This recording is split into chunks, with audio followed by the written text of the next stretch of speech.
I become very self-conscious when it comes to making the appropriately correct and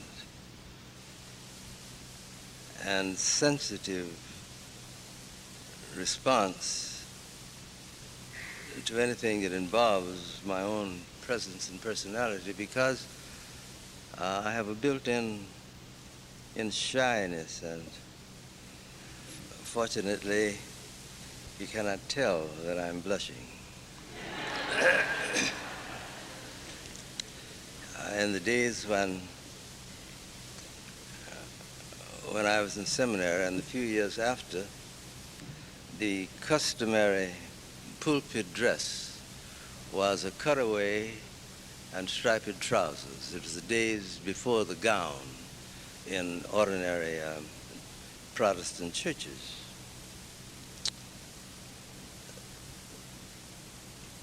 The first Sunday in June was the last Sunday on which you wore your cutaway and your striped trousers. The first Sunday after Labor Day, you were back into uniform. The 1st of August, and every night until the first Sunday in September, after dinner, I would put on my cutaway and my striped trousers so that in that long month, I could overcome my shyness and be able to wear them on Sunday and think on my feet. So that my heart says thank you and all the other things, but the words I don't have. But thank you very much.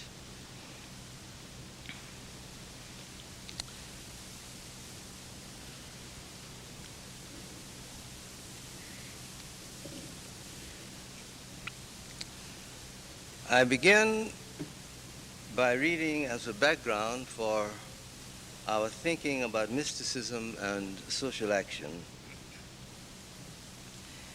a section from the African Genesis.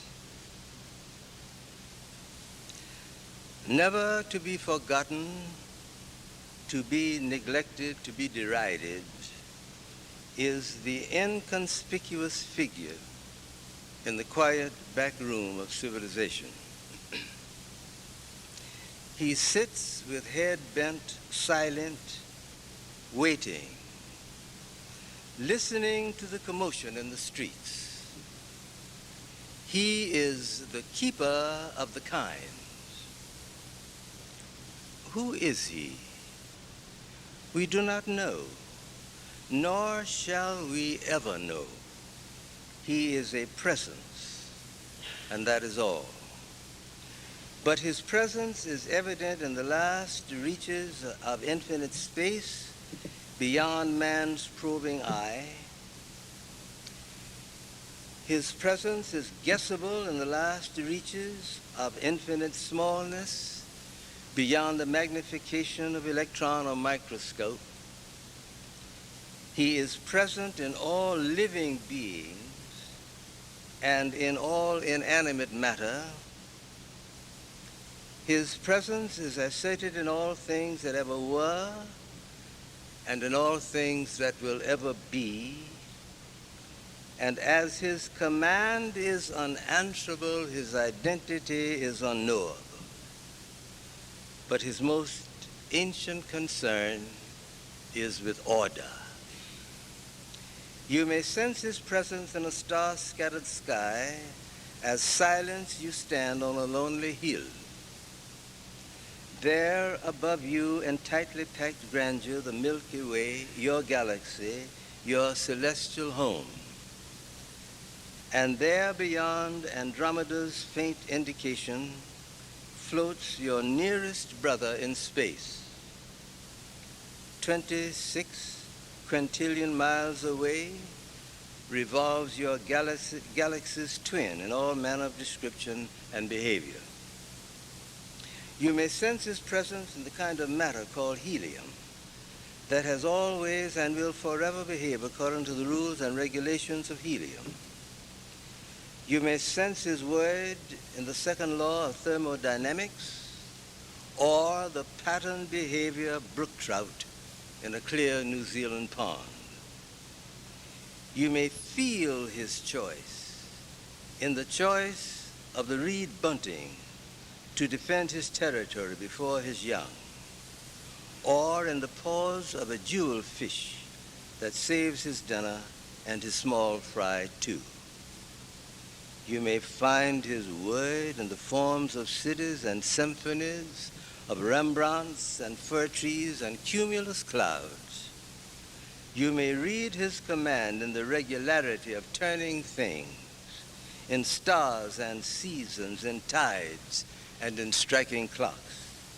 Where bursts the green of the apple orchard all of a springtime day, there passes his presence.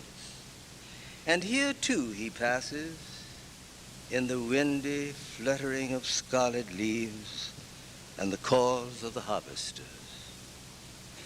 Where a child is born or a man lies dead, where life must go on though tragedy deny it, where a farmer replants fields again despoiled by flood or drought, where men rebuild cities that other men destroy, where tides must ebb as tides have flowed, there see his footprints, there. He does not care about you, or about me, or about man for that matter. He cares only for order, and whatever he says, we shall do. He is rising now in civilization's quiet back room, and he's looking out of the window.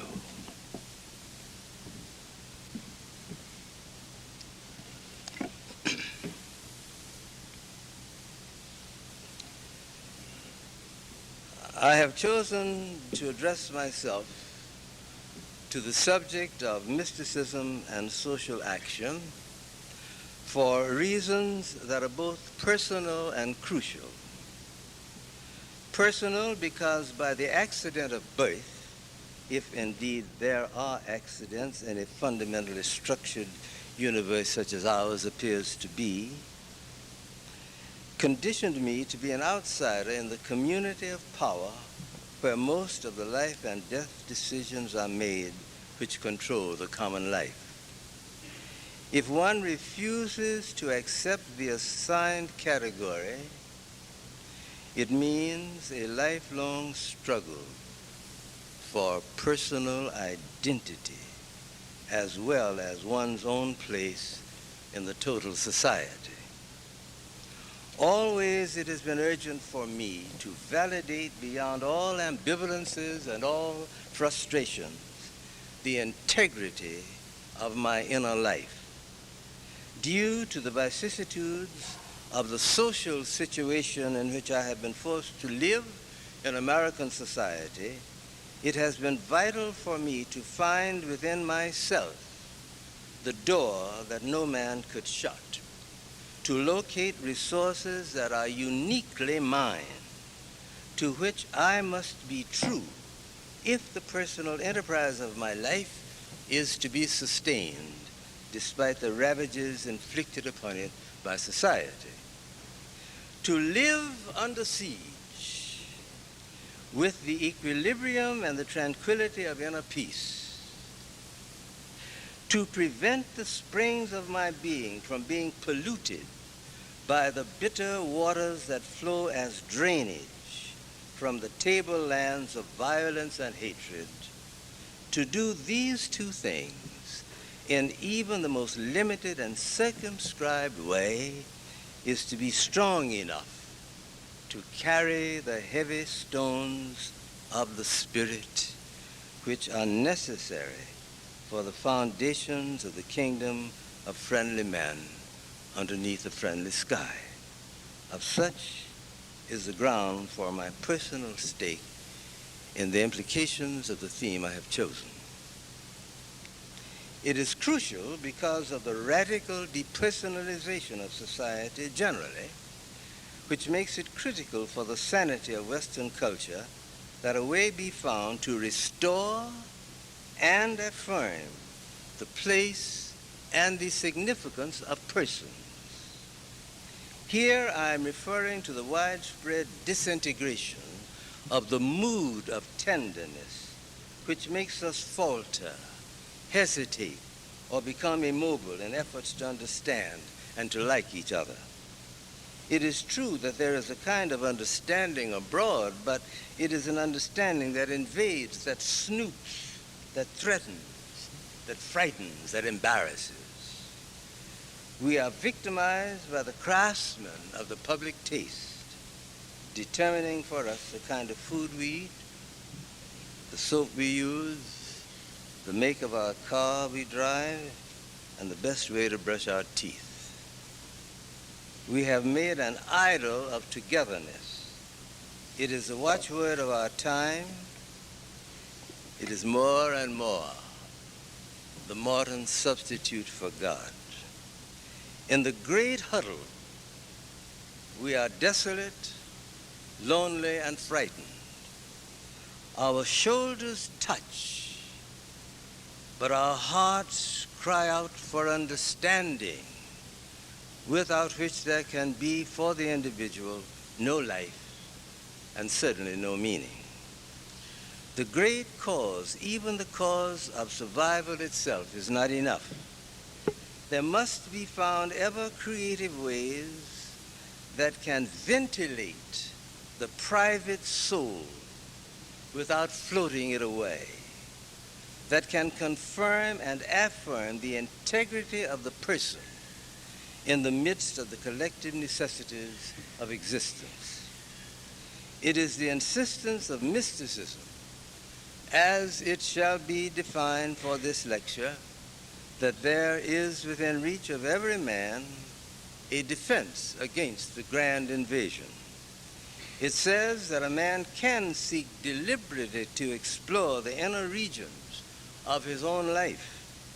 He can grow in the experience of solitude, companioned by the minds and spirits of those who, as pilgrims of the lonely road, have left logs of their journey. He can become at home within by locating in his own spirit the trysting place where he and his God may meet. Here it is, at last, that life may become private, personal, without at the same time being self-centered, that the little purposes that cloy may be absorbed in the big purpose that structures and redefines, that the individual comes to himself, the wanderer comes home, and the private life is saved for deliberate and self-conscious involvement.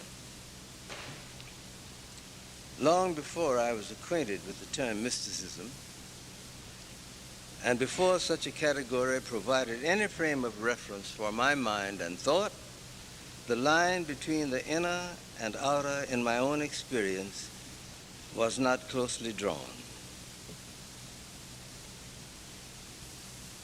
Some years ago when I'm letting you rest and I'm resting. Some years ago, I was down in Missouri at a summer conference, and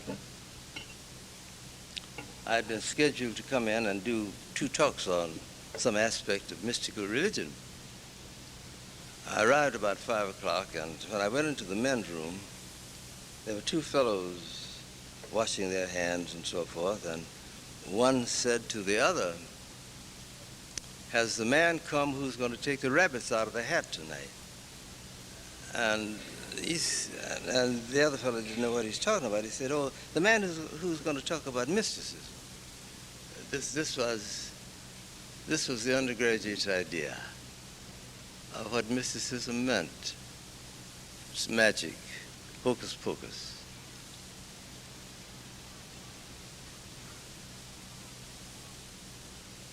I suppose he's right.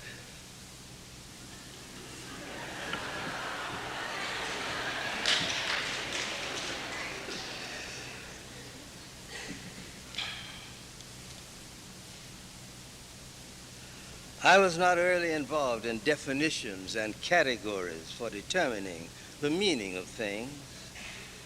As a boy in Florida, I walked along the beach of the Atlantic Ocean in the quiet stillness that can only be completely felt when the murmur of the ocean is stilled and the tides move stealthily along the shore. I held my breath against the night and watched the stars etch their brightness on the face of the darkened canopy of the heavens. I had the sense that all things, the sand, the sea, the stars, the night, and I, were one lung through which all of life was breathing. Not only was I aware of a vast rhythm enveloping all, but I was a part of that rhythm, and the rhythm was a part of me. Many years after, in the growth of my own knowledge and the probing of the mysteries of religious experience, or any experience for that matter, did I recognize the experience as being in itself religious, and even more definitely as being mystical. It was in such a broad context of experience that meanings preceded definitions and categories. As one of the characters in the story of the African farm replied when he was asked, "Do you ever pray?" "No, I never do. But I'll tell you where I could pray. If there was a wall of rock on the edge of the world, and one rock stretched out far, far into space, and I stood alone upon that rock, alone, with stars above me and stars below me, I would not say anything, but the feeling would be prayer." Currently, there is a medley of confusion as to the meaning of mysticism, a great and desperate conflict as to the definition. For the practical purposes of this present lecture, I'm using the simple categories as suggested by Mary Ewer in her seminal book, A Survey of Mystical Religion. First, there are those mystics to be found in Catholicism, Protestantism, some phases of Hinduism, who stand in a relationship of personal response to a God whom they conceive more or less in personal terms, and their attitude of response is itself an intensely personal one. Of such is a personal attitude towards their God. The second group regards the mystical experience as a personal response to an infinite, transcending all categories of mind and thought, but which evoke a response of contemplation, of reverence, and essential well-being. In such experiences, the root of one's being seems to be water, and the boundaries of the self are somehow transcended or extended until they lose their uniqueness or their particularity. Of such is the doctrine, for instance, of Neoplatonism, the Hebrew Kabbalah, and so forth. The third group may be called the mysticism of the light within. It may be regarded as a kind of epistemology of intuition. One of the great watershed personalities is Meister Eckhart, from whom God hid nothing. Much of the contemporary emphasis on the religious aspects of various kinds of meditation, which focus upon the search for the beyond within, fall in this category. It is a matter of very great interest to me, if I may pause a minute, that there are so many things characteristic of the present century of which we are part that are not unlike elements that were present in the first century A.D. When you think about it. The Roman Empire was disintegrating.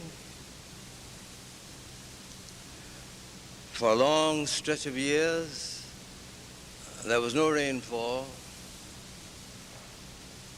and the hay crops failed. very difficult to find food for the horses, for the army, and the rest of it. A loss of faith in the religion of the empire, which was Stoicism. A phenomenal increase, particularly of homosexuality between boys and men.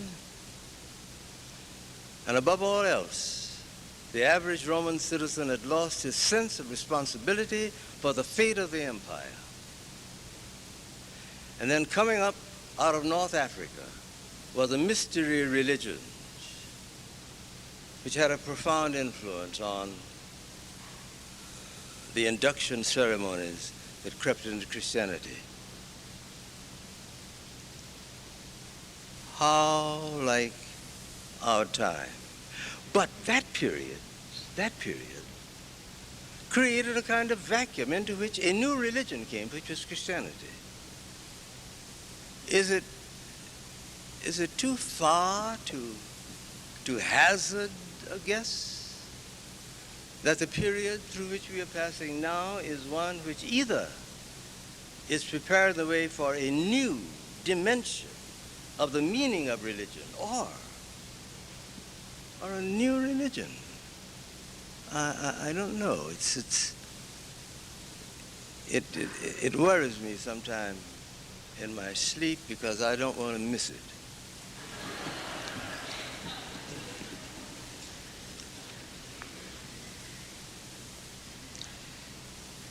Much of the contemporary emphasis on the religious aspects of various kinds of meditation focus upon the search for the beyond within. The response to the experience of this form of mysticism is one of obedience and confidence. In the image of Eckhart, there is an uncreated element in the soul of the individual. It is such an insight that declares that it is possible for the individual to touch a divinely formed point of contact with God within his own soul. As Eckhart puts it, the uncreated element, the given element in the soul of a man is, in his language, the very God. Rufus Jones, a Quaker exponent of the mysticism of the inner life, as embodied in the Religious Society of Friends, gives the following as a working definition of mysticism. The type of religion which puts the emphasis on the immediate awareness of a relation with God, on direct and intimate consciousness of what he calls the divine presence. This working definition includes not only a personal attitude towards God, but a recognition of the primary experience of God within the personal inner core of the individual.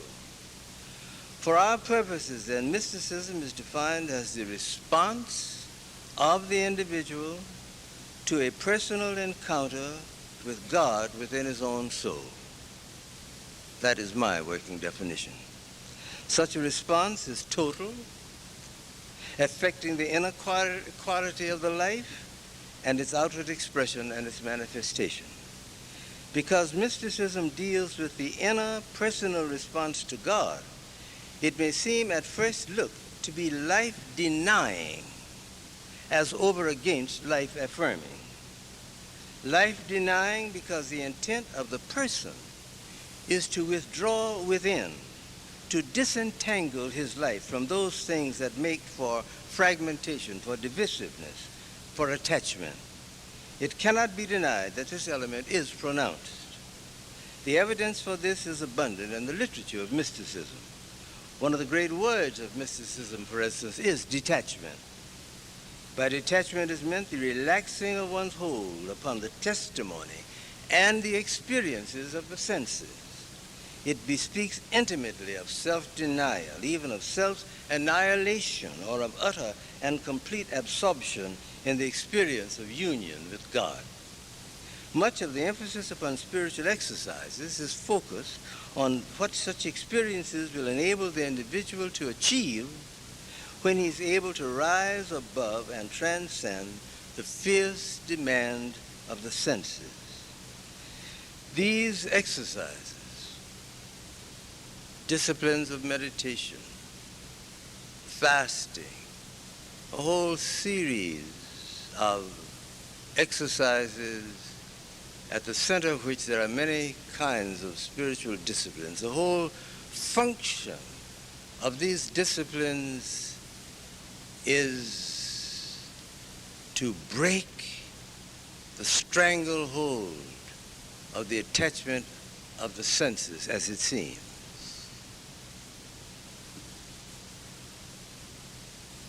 To be in the world, caught up in all of the processes of life, to be aware of and not fundamentally affected by, seems to be the emphasis that this kind of mysticism is making. Much of the spiritual exercises is focused at this point. But one of the things that, and I'll stop interrupting myself, I can't do it. I mean, I have to do it. One of the things that's very important to bear in mind in any thought about the function and the relevancy of spiritual disciplines is that it seems as if, whatever the disciplines are, or spiritual exercises, depending upon the terms you prefer, their function seems to be to create for the individual the experience of detachment from the whole context of sense data of which he is a part. But the curiously paradoxical thing is that none of the mystics who are concerned with the efficacy of spiritual disciplines, with the possible exception in one or two places of Eckhart, none of them make the step that if I fulfill all of the requirements of the discipline, then I will have the experience of presence. It's a very critical point. Some places, Eckhart seems to suggest that if he gets, as he says, if I get rid of creatureliness, if I empty myself of all creatureliness, all the involvement of the ebb and flow of the prison house of the senses, if I can get rid of this, then he says that God automatically rushes in. But he doesn't say this often. Most of the disciplines make it very clear that there is no necessitous relationship between the spiritual exercises and the coming into the life of the Spirit of God. That the spiritual exercises, however profound, do not, and I speak with reverence, do not have God over a barrel. They do not place upon him a necessity which he is bound even to stretch himself out of shape in order to meet. The function of the spiritual discipline is to be ready.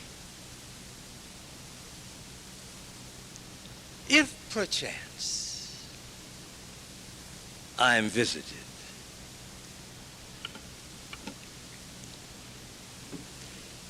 it is for this reason also that great emphasis is placed upon silence and solitude and becoming still within.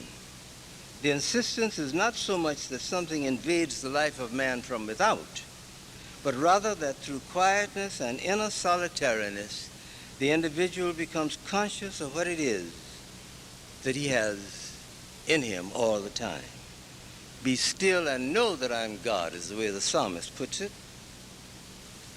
When I was a theological student in Rochester, New York, the central artery of one of the waterways ran under one of the main streets. And one night I was going back to the seminary down Main Street, and traffic was very light. Streetcars had stopped running. It's about 1 o'clock in the morning, and I thought I heard water flowing, but I wasn't sure. And then the next day I was talking with one of my teachers about it, and he said, "Oh yes, you were right. A part of the Erie Canal runs under Main Street in Rochester, and when all the traffic is silent, you can hear the flowing of the water. It's flowing all the time, but in the traffic you can't hear it." This is what he's talking about.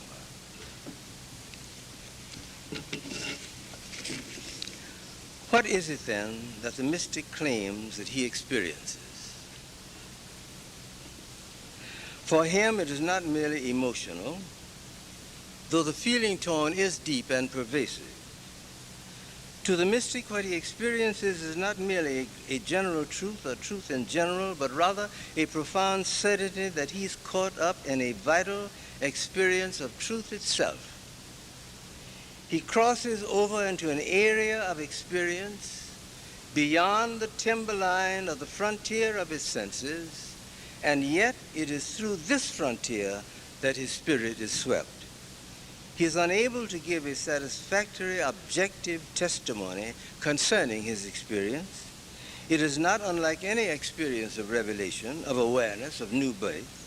George Fox declared after his experience on Pendle Hill, when he came down from the hill, all the world had a new spell. And as one of the spirituals of my childhood, my feet looked new, my hands looked new when I came out the wilderness leaning on the Lord. It's the same basic idea. For me, the importance of the mystic's claim does not rest on the degree to which he is able to establish empirical verification of his experience. And here is the interesting dilemma for this kind of religion.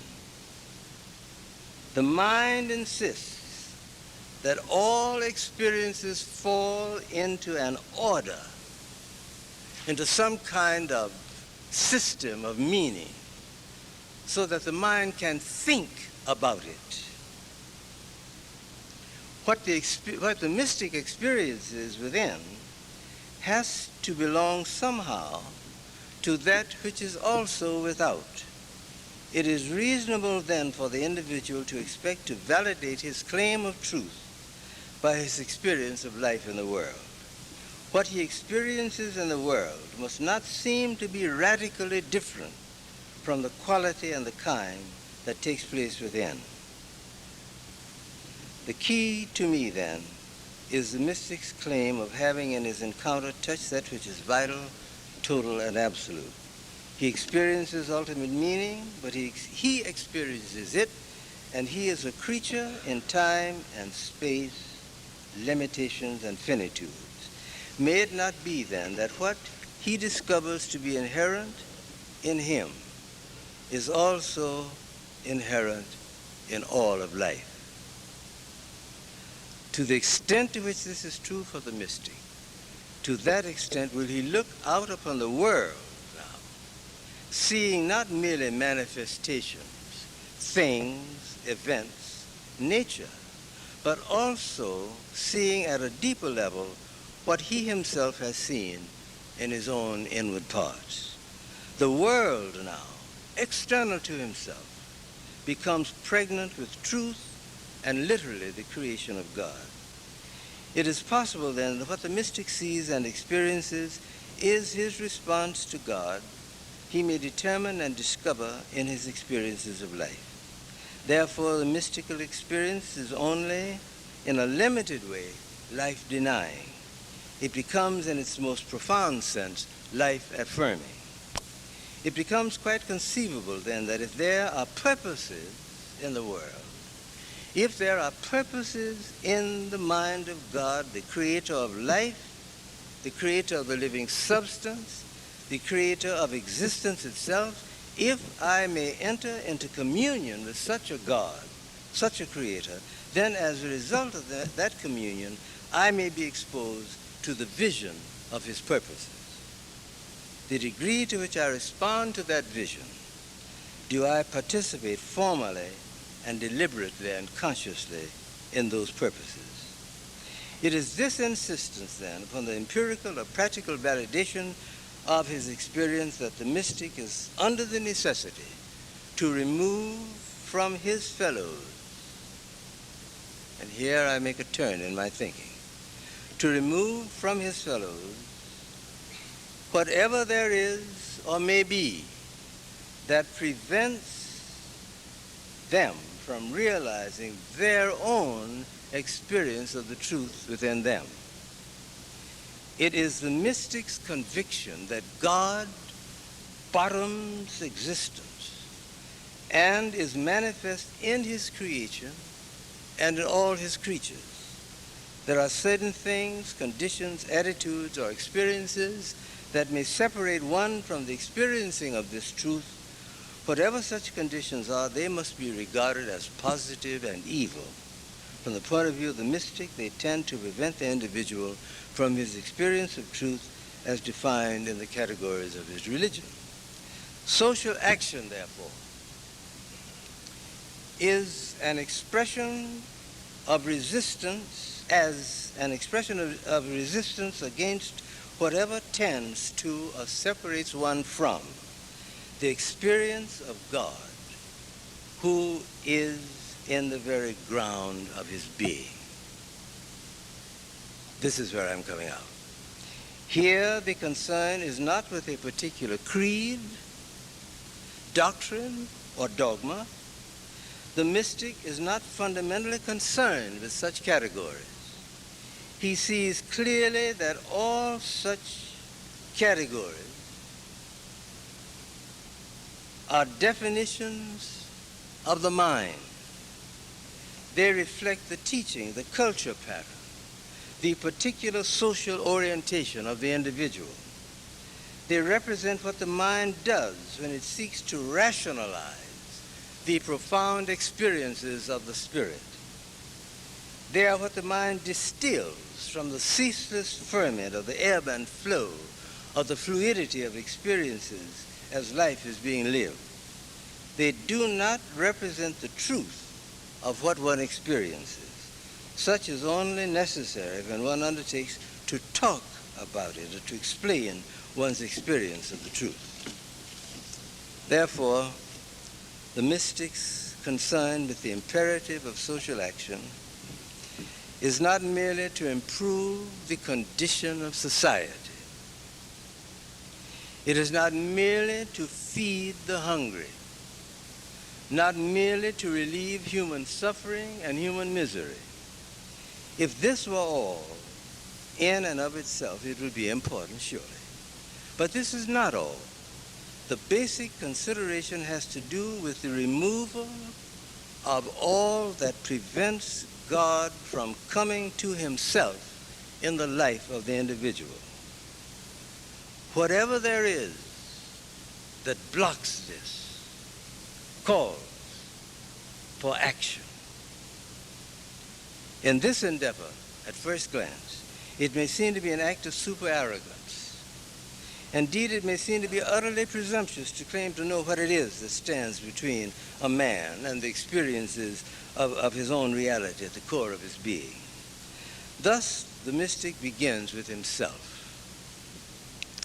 It is crucial for him to remove from his own life that which blocks the awareness of God in himself.